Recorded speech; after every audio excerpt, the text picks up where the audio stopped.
सिनेमायाच्या गजावी या कार्यक्रमात तुमच्या सगळ्यांचं स्वागत आहे। 1913 मध्ये राजा हरिश्चंद्र हा चित्रपट दादासाहेब फाळकेंनी काढला होता आणि या 100 वर्षात चित्रपटात खूप काही बदल आले। आता मल्टीप्लेक्स, 3D, डिजिटल प्रोजेक्शन असे वेगवेगळे इनोव्हेशन्स आणि इन्व्हेन्शन्स आलेले आहे। पण एक जो प्रकार आहे चित्रपट दाखवण्याचा तो आहे टूरिंग टॉकीज, ज्याला आपण तंबू टॉकीज पण म्हणतो। असाच एक नवीन मराठी चित्रपट प्रदर्शित होणार आहे ज्याचं नाव आहे टूरिंग टॉकीज आणि या चित्रपटाचे कलाकार आज आपल्याबरोबर इथे आहे। त्यांची मी तुम्हाला ओळख करून देतो। तशी ओळख करायची काही गरज नाही आहे कारण तुम्ही त्यांना सगळ्यांना ओळखतातच। सगळ्यात पहिले किशोर कदम, नमस्कार। त्यांनी मराठी चित्रपटमध्ये पण काम केलं आहे, टीव्ही सिरियलमध्ये पण काम केलं आहे आणि हिंदी चित्रपटात पण काम केलं आहे। स्पेशल 26 हा चित्रपट तुम्ही बघितलाच असेल। He got lot of accolades for his performance in that film आणि ते कवी पण आहे हे तुम्हाला माहिती असेल। त्याचबरोबर आमच्या इथे आहे नेहा पेंडसे। तिने हिंदी, मराठी चित्रपटात काम केलं आहे, तसंच तमिळ आणि तेलुगू चित्रपटात पण काम केलेलं आहे। वेलकम टू अशो।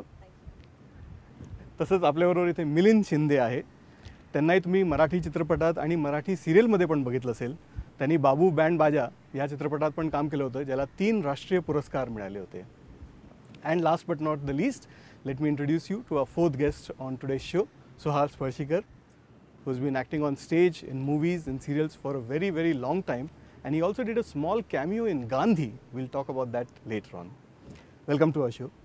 सगळ्यात पहिले किशोर, तुम्ही या चित्रपटाबद्दल सांगा। म्हणजे it's a very unique subject and it's come at a good time also. 100 वर्ष होतात आहेत आपल्या चित्रपट सृष्टीला आणि ज्या वर्षी 100 वर्ष होतात आहेत त्याच वर्षी टूरिंग टॉकीज हा सिनेमा येणं हे एक वेगळं औचित्य आहे असं मला वाटतं। या चित्रपटामध्ये म्हणजे सिनेमाचं वेड सगळ्यांनाच असतं।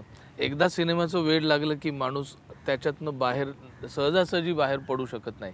प्रत्येक माणसाला, प्रत्येक मुलाला त्याच्या टीन एजमध्ये ॲक्टर व्हायचं असतं, स्टार व्हायचं असतं। नंतर त्याच्या आयुष्याला वेगळी वळणं लागत जातात। सिनेमाची नशा अशी असते। तर हा सिनेमा लोकांपर्यंत पोहोचवण्याची सुद्धा एक नशा आहे।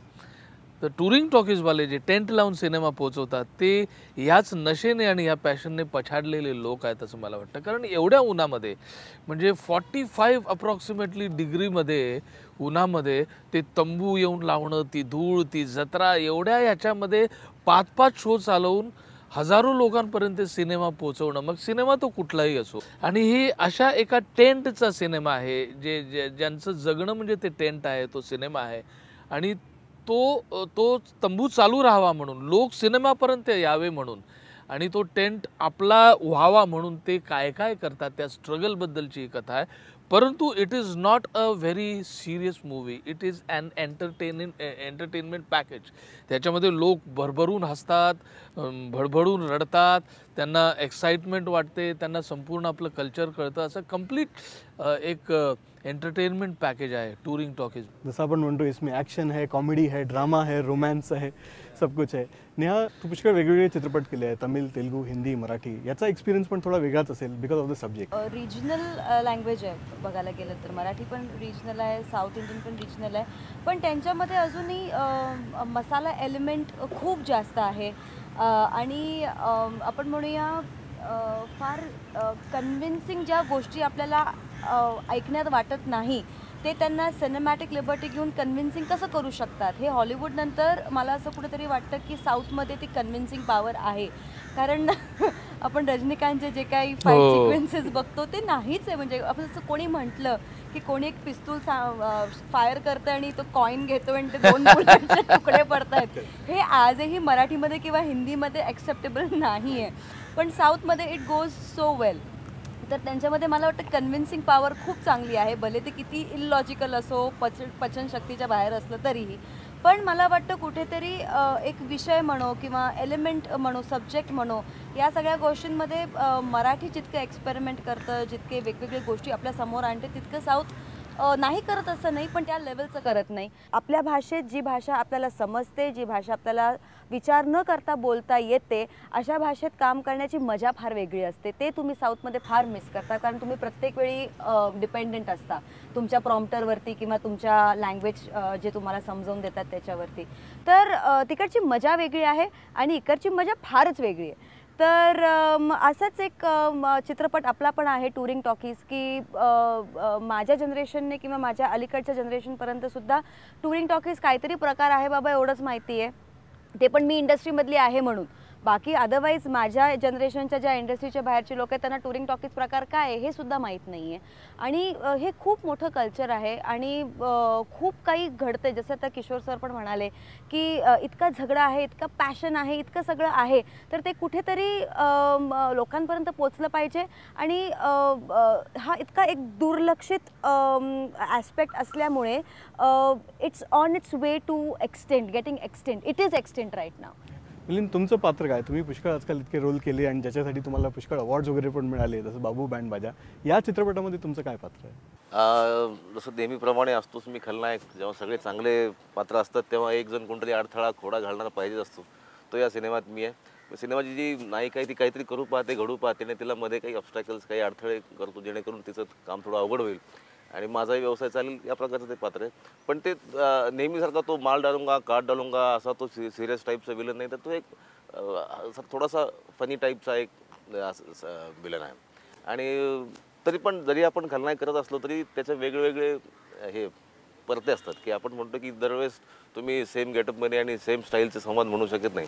तर खलनायकाचे पण वेगवेगळे असतात. त्यातला हा एक वेगळ्या टाईपचा खलनायक या सिनेमात सुभान शेठ नावाचा आहे, ते पात्र या सिनेमात मी करतो. तुम्हाला असं कधी वाटते का की तुम्हाला असं खलनायक म्हणून स्टिरियोटाईप केला आहे तर त्याच्यामुळे तुमची जे ॲक्टिंग स्किल्स आहेत ती थोडी रिस्ट्रिक्ट होऊन जातात? नाही, मी स्वतः म्हणून मी या क्षेत्राचा स्टुडंट विद्यार्थी म्हणून मी नेहमी काळजी घेतो की दरवेळेचं विलन आपलं वेगळं व्हायला पाहिजे.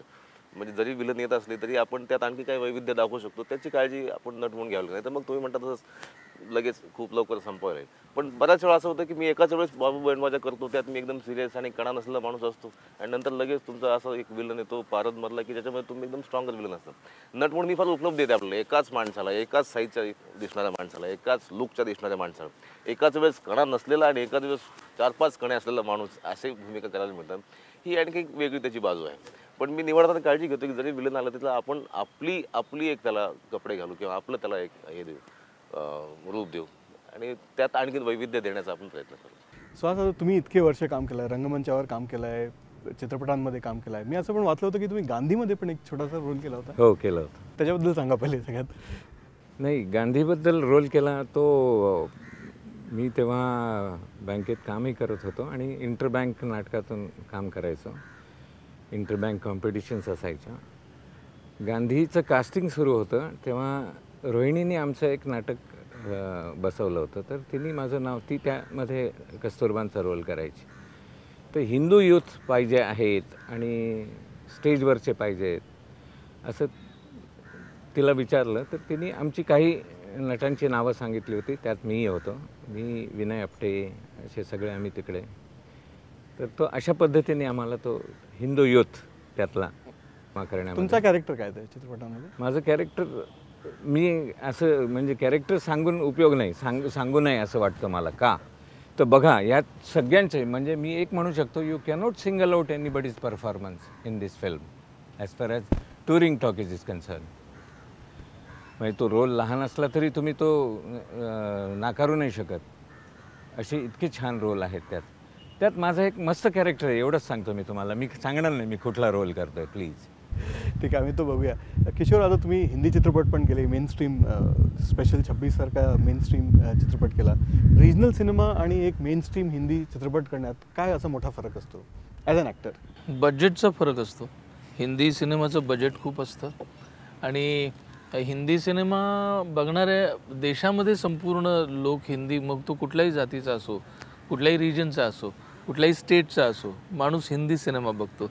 आणि रिजनल सिनेमामध्ये तुमच्या रिजनल लँग्वेजचेच सिनेमे बघितले जातात. म्हणून ऑडियन्स आणि बजेट हा मेन फरक असतो. परंतु मला असं वाटतं काही वर्षांपूर्वी साऊथच्या सिनेमा इंडस्ट्रीचा खूप बोलबाला होता विषयाशी एक्सपेरिमेंट करण्याच्यामध्ये, टेक्नॉलॉजीमध्ये. परंतु आता ती अवस्था मराठीमध्ये आलेली आहे. श्वासनंतर अनेक असे चित्रपट निर्माते आणि दिग्दर्शक आणि कलावंत पुढे आलेले आहेत ज्यांनी वेगवेगळे विषय हँडल केलेले आहेत. आणि चांगले चित्रपट खूप आले परंतु खूप प्रेक्षक त्याच्यासाठी नाही आले, ही दुर्दैवाची गोष्ट आहे. पण तरीसुद्धा लोक उठून पैसे घालतात आहेत, वेगवेगळे विषय हँडल केले जातात आहेत, चांगले चित्रपट येतात आहेत. आता फक्त लोकांनी भरभरून त्याला प्रतिसाद देण्याची खूप गरज आहे. कारण मधल्या काळामध्ये एक विनोदी सिनेमांची आणि अतिशय चीप पद्धतीच्या सिनेमांची जी एक लाट आली होती दुर्दैवाने, ती आता जवळजवळ कमी म्हणजे 30% राहिलेली आहे. याचा अर्थ लोकांची टेस्ट पण बदललेली आहे. त्यांचं पाहणं समृद्ध झालेलं आहे आणि त्याच्यामध्ये ऑडियन्स जसा बदललेला आहे तसा फिल्म बनवणारे सुद्धा बदलले आहेत. त्यांनासुद्धा आज पैसे घालताना असं वाटत नाही की एखादा उगाच कॅबरे डान्स टाकावा, एखादा उगाच आयटम सॉन्ग टाकावं. विषयाला धरून पैसे टाकणारे लोक आहेत. दुसरं मला एक थोडंसं आणखीन यात नमूद करावंसं वाटलं की जसं फरक आपण म्हणालात की मराठी आणि हिंदीमध्ये बजेटचा किशोर म्हटला ते आहेच, तो मुख्य फरक. पण हिंदी सिनेमा ही सगळी हिरोंची इंडस्ट्री आहे. म्हणजे हिरो म्हणजे त्यांना हिरो पाहिजे. पण आपल्याकडे मराठी सिनेमामध्ये सामान्य माणूस हा सिनेमाचा हिरो व्हायला लागला आता. मग जी दुर्लक्षित माणसं आहेत, ज्यांचं जगणं आपल्याला माहीत नाही, अशा लोकांचे आयुष्य घेऊन बाबू बेंडबाजा म्हणा किंवा आता किशोर जो रोल करतोय किंवा बाबू ही फिल्म म्हणा, तर हा अप्रोच आपला कम्प्लीट वेगळा आहे. आपण खूप माती संबंधित किंवा असे ओरिजिनल पिक्चर करायचे तिकडे थोडंसं ब्लोन आउट ऑफ प्रपोर्शन टाईपचं सिनेमा इंग्लिशमध्ये करतात आणि थोडंसं जसं मगाशी ह्या म्हणाल्या की विश्वास ठेवायला कठीण जातं. पण आपला हा फार आपण खूप ह्युमन माणसांचे सिनेमे करतो आणि आपल्याकडे हिरोइझम नाही त्यामुळे. मी तुम्हाला तेच विचारणार होतो की तुम्ही थिएटर केलं आहे, टी व्ही सिरियल पण केलं आहे आणि चित्रपट पण केला आहे. ॲज अ ॲक्टर तुम्हाला सगळ्यात जास्त सॅटिस्फॅक्शन कशात मिळतं? मला ना नेहमी हा प्रश्न विचारला की खूप असं वाटतं की आपण खूप खोटं बोलतो. मी असं म्हणतो की मी थिएटरचा स्टुडंट आहे. मी नॅशनल स्कूल ऑफ ड्रामामधनं पास झालो. पण मी थिएटर काय केलं तर मला सिनेमात काम करायचं होतं. मी सिरियल काय केली तर मला सिनेमात काम करायचं होतं. तर माझा फायनल एम जर सिनेमा आहे तर मी कसं म्हणू माझं पहिलं प्रेम थिएटर आहे म्हणून. पब्लिकसाठी भाषण द्यायचं म्हणून माझं पहिलं प्रेम थिएटर मला आवडतंच, तो माझा रियाज आहे. पण ज्या प्रकारचे मी आहोत, मी आहे किंवा आम्ही काही नट आहोत, अशा प्रकारचे नाटकं रंगभूमीला तर येत नाही. त्या प्रकारच्या नटांची म्हणजे आवश्यकताच नाही. पण मला वाटतं त्या निमित्तानं ज्या प्रकारच्या फिल्म मगाशी म्हटलं मी तसं फिल्म येत आहेत ना, तेव्हा किशोर आम्ही नेहमी बोलतो की प्रेक्षकांना माहिती आहे किशोर काय प्रकारचं काम करतो किंवा सुबोध काय प्रकारचं काम करतो किंवा नेहा काय प्रकारचं काम करतो किंवा सुभाषजी काय प्रकारचं काम करतो. आणि ही अशी वेगळ्या प्रकारच्या धाटणीच्या सिनेमात काम करणारी मंडळी सगळी टुरिंग टॉकीजमध्ये. त्याच्यामुळे मला आज नेहमी असं वाटतं की याचा गोळीबंद इफेक्ट फार चांगला येणार. राहिला मुद्दा मला आवडतं सिनेमात काम करणं. आता माझ्या काही थिएटरच्या माणसांना खूप राग गेल्या गोष्टीचा, पण सगळ्यांनी पायऱ्याच म्हणून वापरलं त्याला. म्हणजे आपण असं म्हणतो की सगळ्यांनी करायचं काम सिनेमात, उत्तर द्यायचं फक्त थिएटर आवडतं म्हणून. म्हणजे तुमच्या वागण्यामध्ये तफावत येते असं. सो आज किशोर जे म्हणत होते त्यालाच मी थोडं पुढे नेतो की आता मराठी सिनेमा पुष्कळ बदललेला आहे. जसं त्यांनी म्हटलं की श्वासनंतर पुष्कळ वेगवेगळे एक्सपेरिमेंट्स व्हायला लागले आहे. पण how does the economics work? म्हणजे is it still profitable to make a Marathi film for a film maker? तुम्ही इतके वर्ष बघितलं आहे different phases of Marathi cinema. तर ते मलाही न कळलेलं कोड आहे. पण सिनेमा येत आहेत हे नक्की, आणि चांगले सिनेमा येत आहेत. लोक पैसे घालत आहेत सिनेमामध्ये, चांगले चांगले विषय हाताळले जात आहेत. आता इकॉनॉमिक्स हा ऑलटुगेदर कसा आहे की म्हणजे मी काम केलं तो पोर्टफोलिओ ते वॉटरटाईट कंपार्टमेंट आहे, कोणाचं आहे ते त्यांनी तो करतोच. म्हणजे आज टुरिंग टॉकीजमध्ये सिनेमा नेऊन लावणं, तिथे असं काय उत्पन्न आहे हो? काय तिकीट आहे तिथे?